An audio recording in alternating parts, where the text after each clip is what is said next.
Minister Farrakhan gave a foundation to a lecture series that's very beautiful, titled The Time and What Must Be Done, this Sunday at 10 a.m. And if you missed it, I'd like to give you a brief recap so that you may possibly catch this next Sunday. So the time requires or dictates the agenda. The time dictates the itinerary.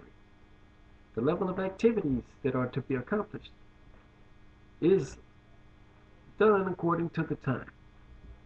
So what time is it? Some things take priority over other things. Some things will not need to be done at all. Because he mentioned that the chastisement of God is coming down as we speak. And it will get worse. Something to be done means something to be executed. Something to be exercised. Something to be realized. Something to be effective. Something to be completed, he said. Salvation requires more than attending a mosque, church, or synagogue, or having a particular political or cultural orientation. Those who know the truth must warn the ignorant, or face God's wrath for their failures. He warned. Now, according to the time, we're 6,000 years from the making of Adam. Is that correct? Most religious scholars will agree on that, whether he be Jew, Christian, or Muslim. And those two books confirm one another for those who have knowledge. But the minister asked a particular question. At the end of it all, one that would be coming to judge the nations. Did they prophesy of a spirit coming or a man? He also said that it may be hard to swallow for those who are listening of my persuasion, Caucasian, but that the Caucasian went backwards and lost knowledge of himself in the first 2,000 years, a hidden history, as the Bible starts off with Moses, 2,000 years away from the making of Adam, describing what he described in Genesis. Now we know there's writings on the caves in Europe, and he said the extreme value of white people who came from the caves 6,000 years ago and has conquered the space, made their way to the moon and to the bottom of the sea.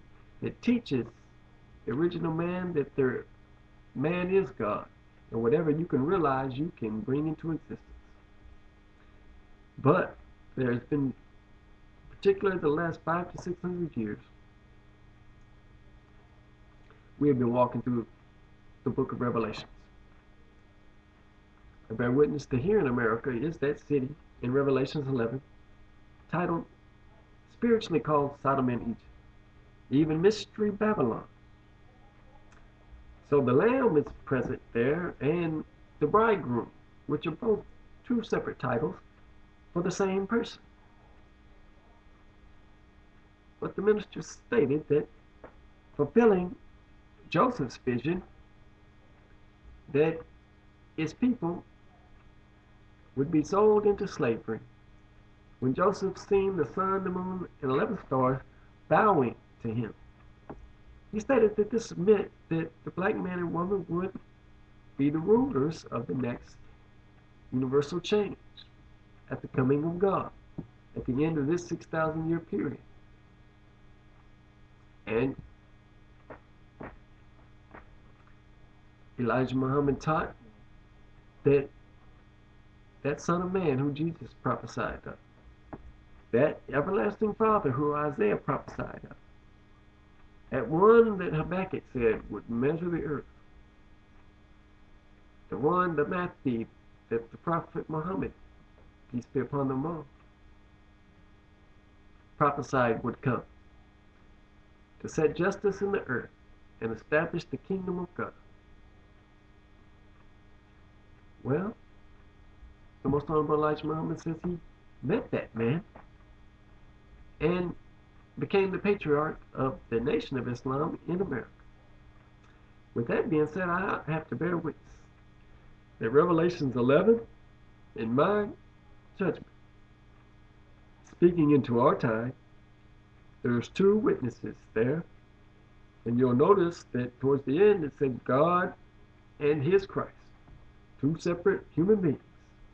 The book of Revelations means to make, when God makes himself and his will known.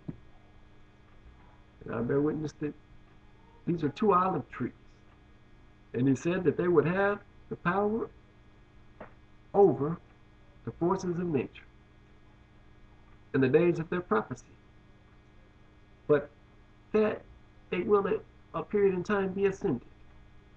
And in Revelation 18:23, God says that no candlestick will be shunned in that city or nation anymore, nor will the bridegroom's voice, nor the voice of the bride be heard in her anymore, because she went on deceiving the nations through her sorceries.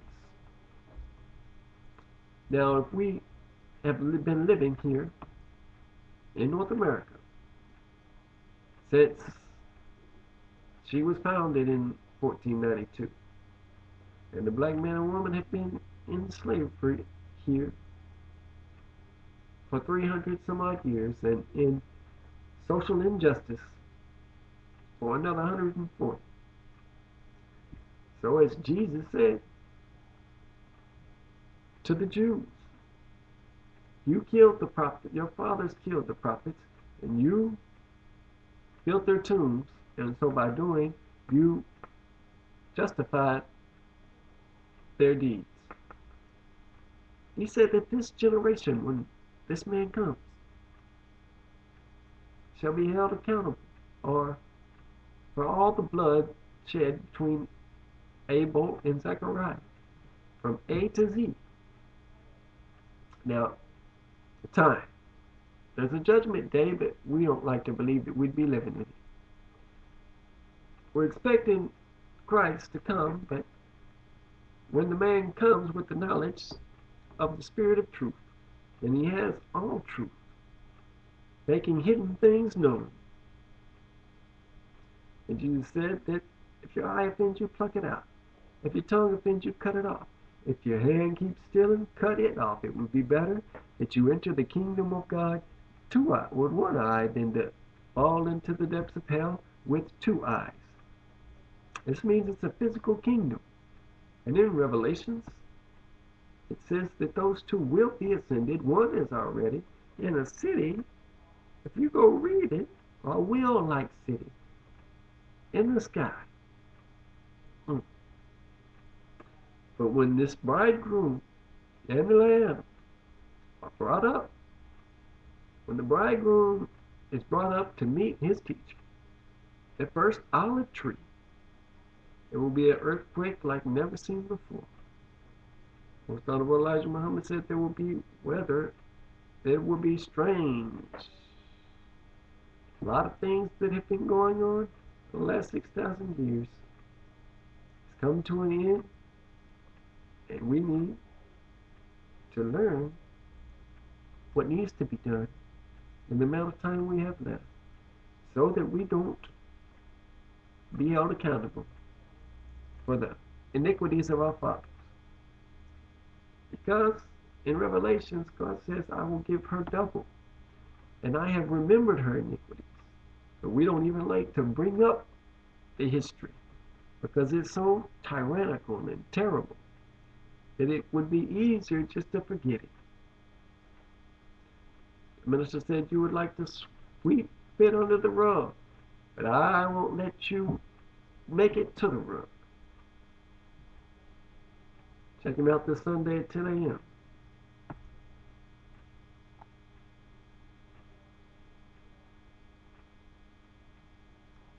Peace.